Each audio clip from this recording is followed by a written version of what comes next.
Steady as she goes. More luck, Axe. Storm freights are building. All hands, brace for impact. Damage control ready.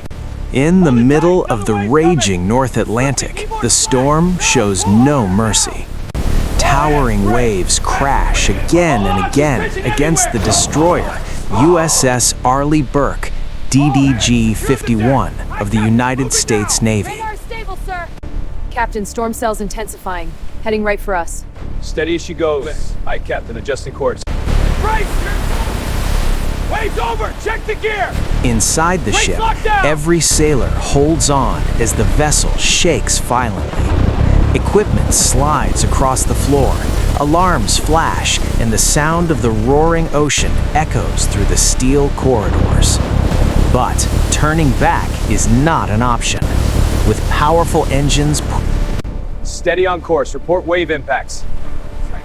Adjust heading. All stations. Damage Pushing report. forward and the crew working together, the warship continues its fight against the storm. In this moment, courage, discipline, and teamwork are the only things standing between the crew and the unforgiving sea.